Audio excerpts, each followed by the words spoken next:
오늘 마리아 찬양대 오후 찬양 예배에 맞는 아주 맑고 경쾌한 찬양을 하나님 앞에 올려드렸습니다. 너무도 감사를 드리고요. 주님의 크신 은혜가 오늘 이 오후 시간에도 정말 하나님의 큰 기쁨과 감사함들이 여러분 가운데 충만하기를 간절히 소망합니다. 오늘 잠언의 말씀을 가지고 성도에게 주시는 잠언이라는 제목으로 하나님의 말씀을 선포하도록 하겠습니다. 오늘 본문 잠언 31장은 이 잠언의 마지막 장입니다. 그러면서 소개하기를 르무엘의 잠언이다라고 이렇게 말씀하고 있습니다. 정확하게는 르무엘의 어머니가 그의 아들을 위해 훈계한 말씀을 정리해서 모아놓은 잠언이라고 얘기할 수 있습니다. 여기서의 르무엘이 누구인가? 르무엘 왕이 누구인지에 대해서는 명확하지 않습니다. 하지만 학자들의 여러 견해에 따라서 솔로몬이나 히스기야나 아니면 혹시 마사의 지방의 어느 왕 아니면 이름을 알 수 없는 아주 경건한 왕이었다라고 짐작해 볼 수도 있습니다. 그러나 대부분의 학자들의 견해는 있습니다. 이 르무엘이 누구인가? 바로 이 솔로몬 왕을 가리키고 있습니다. 중요한 것은 르무엘이 누구였든지 간에 그는 분명 왕의 그런 신분을 가지고 있었고 그리고 또한 왕으로서의 어머니의 그 철저한 가르침을 받았다는 사실들을 바로 이 구절을 통해서 우리가 확인해 볼 수 있습니다. 그렇다면 이러한 르무엘의 잠언이 오늘 우리 성도들에게 있어서는 어떤 의미가 있겠습니까? 오늘 우리에게 주는 교훈은 무엇이겠습니까?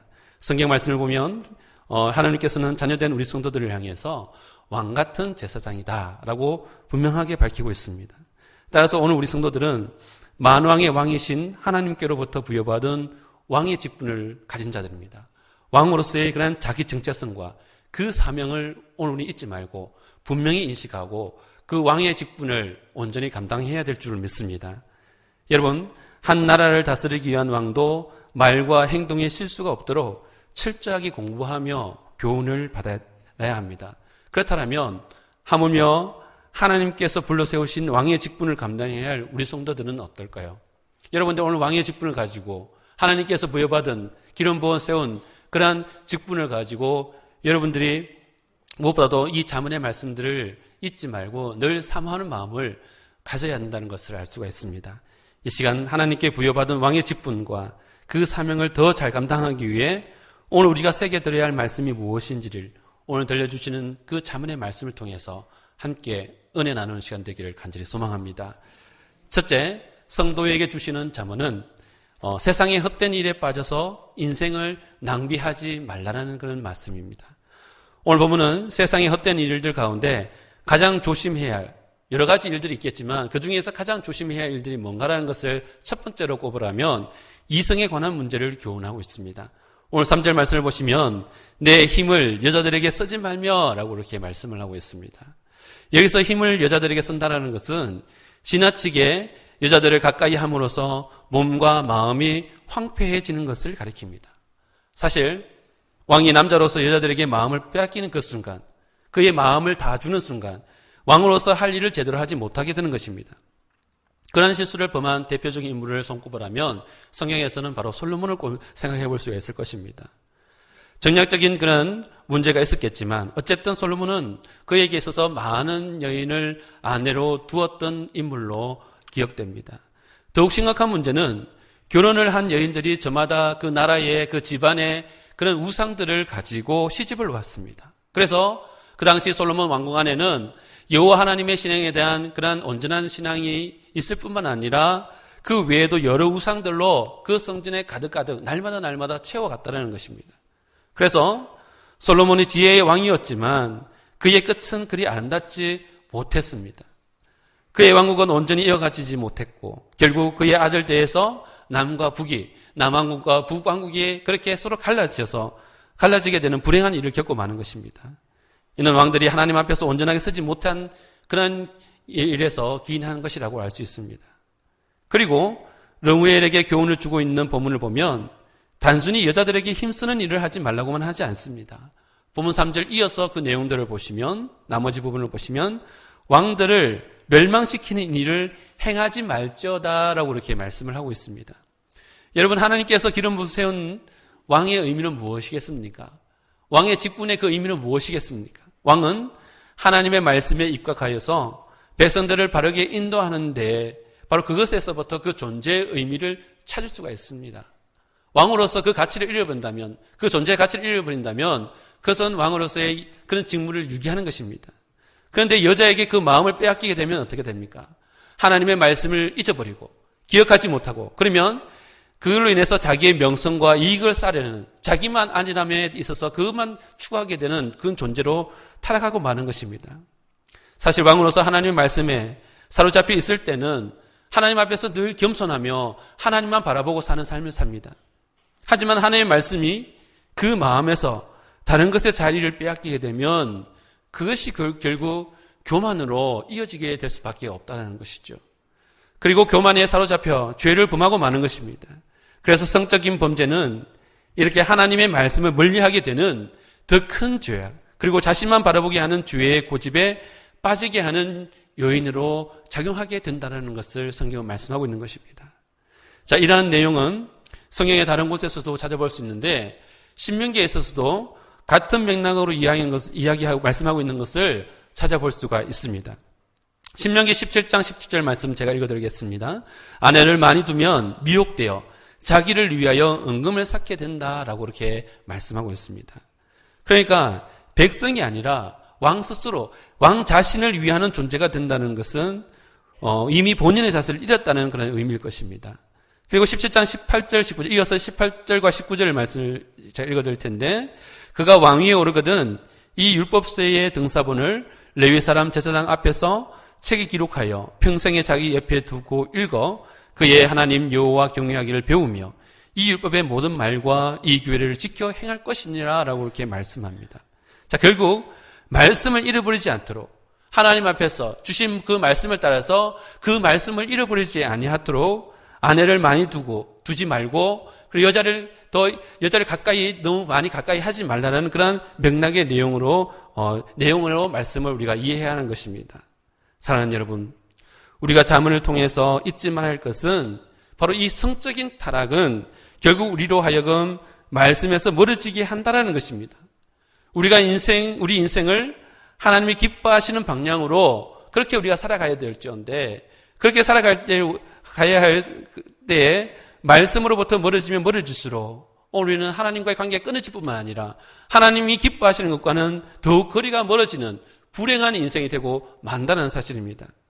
그러니 왕 같은 제사장으로서 오늘 우리 성도들은 성적인 타락에 대해서는 여러분 여지를 남겨주지 말아야 됩니다. 여러분 성적인 타락이라는 부분에 있어서는 단호하게 거절해야 하는 것입니다. 여러분 동성애만 죄가 있습니까? 여러 가지 성적인 모든 죄의 근본들은 오늘 우리를 더 타락하게 만든다는 것입니다.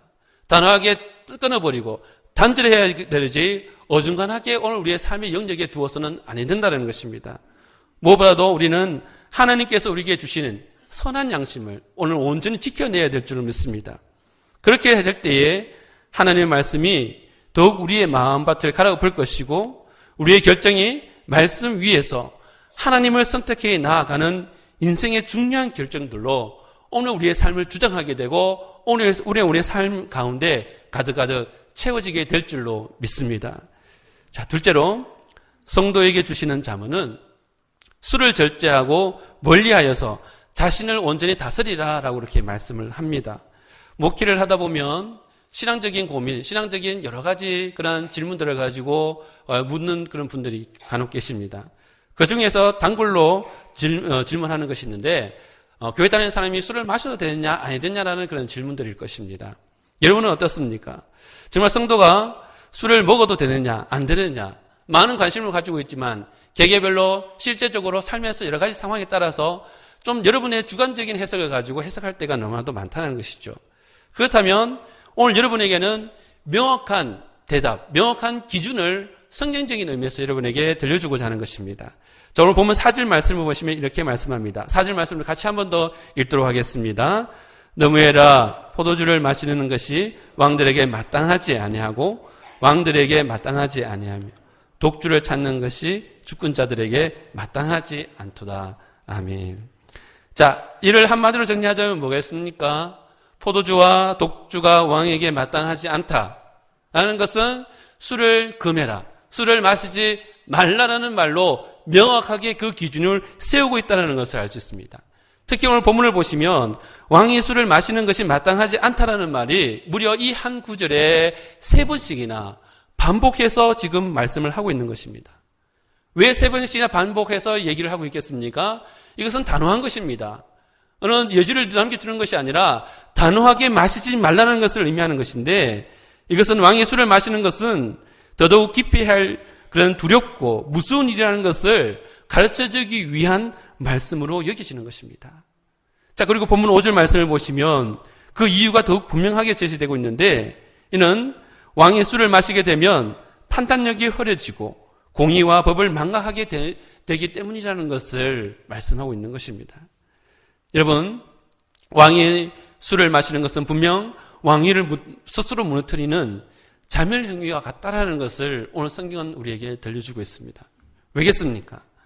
왕의 보좌는, 그 왕의 자리는 공의로 말미암아 굳게 서는 법이기 때문입니다. 자, 그런데도 왕이 술을 마신다고 한다면, 술에 젖어 있고 술로서 그렇게 인생을 허송세월을 한다면 자신의 보좌를 지탱해 주는 기둥과도 같은 공의를 스스로 무너뜨리는 그런 불행한 삶을 초래할 수밖에 없다라고 하는 사실인 것입니다. 그렇습니다. 여러분, 술은 단순한 음료가 아닌 것입니다. 사람의 이성과 판단력을 마비시켜버리는 힘을 가지고 있는 것이 이 술의 마력인 것입니다. 옛말에 술이 입으로 들어가면 지혜는 연기처럼 사라진다는 그런 말이 있습니다. 그런 말처럼 술을 마신 사람은 이성을 잃은 짐승처럼 본능에 따라 행동하게 됨으로써 스스로를, 자신을 망치는 온갖, 스스로 통제하지 못하는 온갖 그런 나쁜 그런 행동들을 할 수밖에 없다는 것입니다. 자, 게다가 왕이 술을 마실 때는 그저 혼자 마시겠습니까?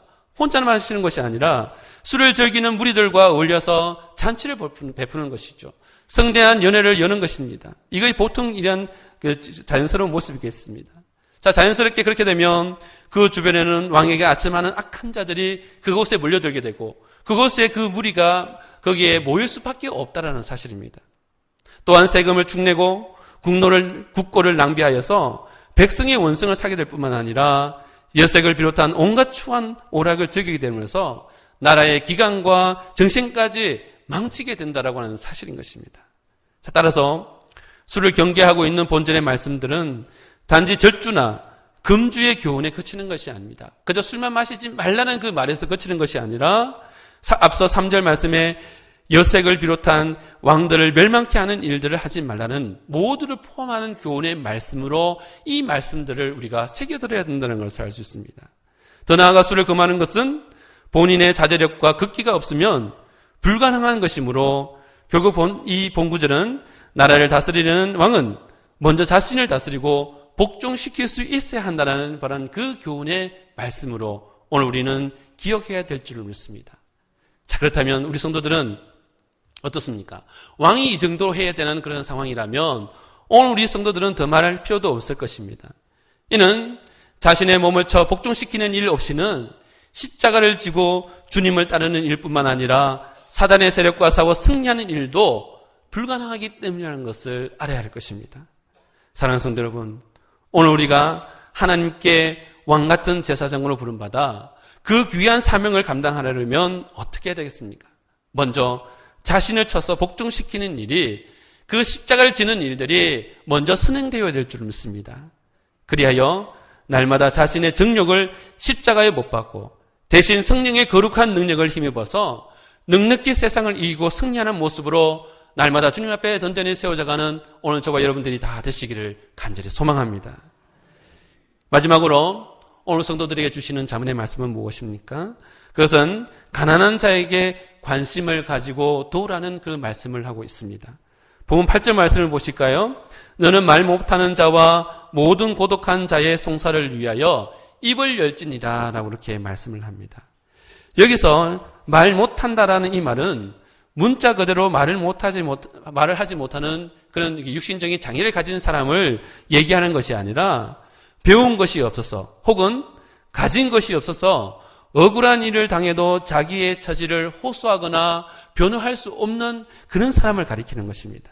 그리고 이어서 고독한 자라는 것도 역시 단순히 외로운 처지에 있는, 문자적으로 외로운 처지에 있는 사람을 지난 것이 아니라 억울하고 어려운 상황에 처해서 그 누구의 도움도 받을 수 없는 정말 딱한 처지에 있는 그런 사람들을 의미하는 것입니다.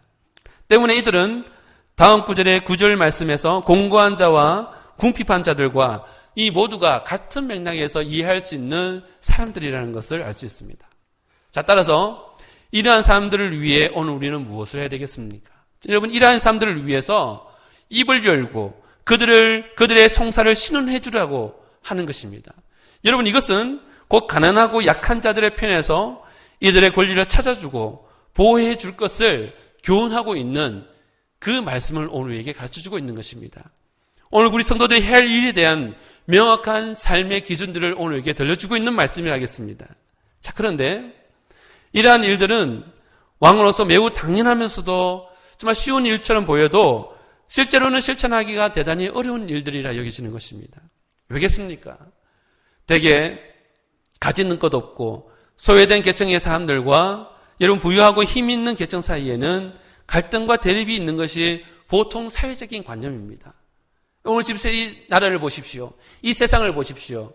여러분, 너무나도 나누어져서 너무나도 대립하고 너무나 갈등 속에서 힘들어하고 어려운 일들이 지금 불꽃같이 이 땅에서 일어나고 있습니다. 그렇기에 가난하고 소외된 계층의 사람들 편에 선다는 것은 곧 부유하고 힘 있는 계층 사람들과 대립을 의미하는 것으로서 왕의 자리에 있던 사람으로서는 대단히 모험이 아닐 수 없는 그런 행동에 해당하는 것입니다.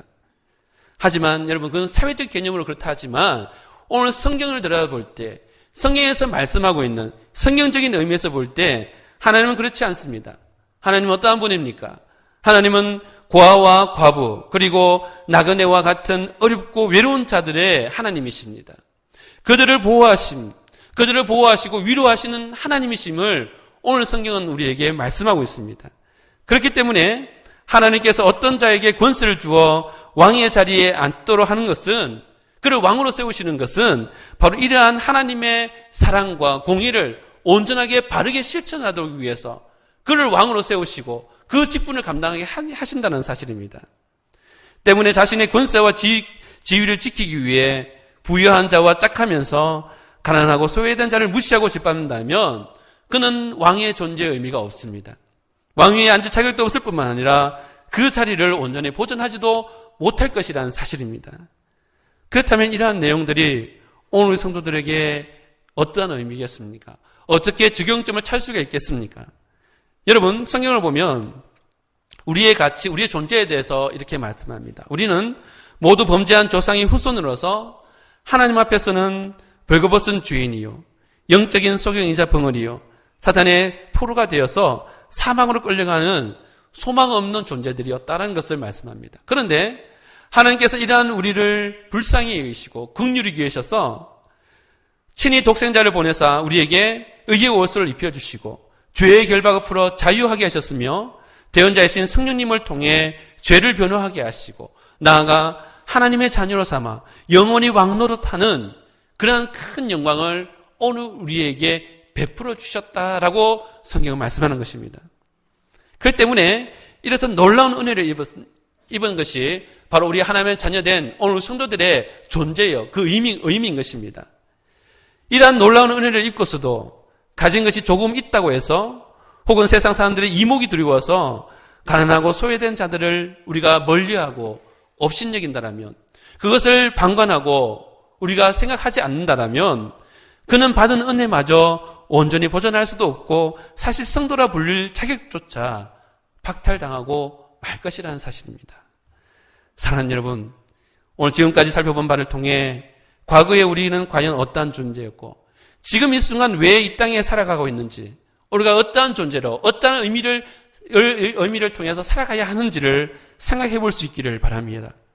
그리하여서 남은 인생 동안 이 땅의 작은 이익만을 위해 세상의 양지만을 찾기보다는 오히려 낮은 곳으로 내려가 우리 주님과 같이 정말 어렵고 소외된 자들의 법과 이웃이 됨으로써 주님께서 말씀하신 것처럼 여기 내 형제 중에 지극히 작은 자 하나에게 한 것이 곧 내게 한 것이라는 그 주님의 칭찬과 함께 창세부터 예비된 넘치도록 풍성한 축복, 그 은혜를 다 받아 누릴 수 있는 저와 여러분들이 되시기를 간절히 소망합니다. 이제 말씀을 맺겠습니다. 오늘을 살아가는 대부분의 사람들은 점점 높은 자리를 바라봅니다. 높은 자리에 앉으려고 합니다. 그리고 높은 자리에 앉았을 때에 전에 누리지 못했던 것, 혹은 다른 사람들이 가질 수 없는 것, 그 많은 것들을 누리고 소유하며 그렇게 영광 지으려고만 합니다. 그리고 이들 대부분이 이처럼 높은 자리에 앉아서 누리고 소유하고 싶은 그것들이 바로 되게 이기적이고 저속하며 음란하고 방탕한 것으로 치우칠 때가 너무나도 많습니다. 이는 사실 너무나도 무가치한 것으로서 참으로 역설적인 내용이 아닐 수 없습니다. 이런 세상 사람들에게 생각과는 상관없이 여러분 그 세상 사람들의 그 가치에 따라서 높은 자리에 서려고 하고 정말 저속하고 엄청난 그런 일들로 오늘 죄악된 그런 삶에 치우칠 것이 아니라 오늘 자문의 말씀 가운데 여러분 그 말씀 가운데 설 수 있기를 바랍니다. 자, 오늘 말씀에서 르무엘의 어머니는 왕인 자기 아들에게 그 자리에서 반드시 행해야 할 바 그리고 금해야 할 일들을 온전히 가르치고 있습니다.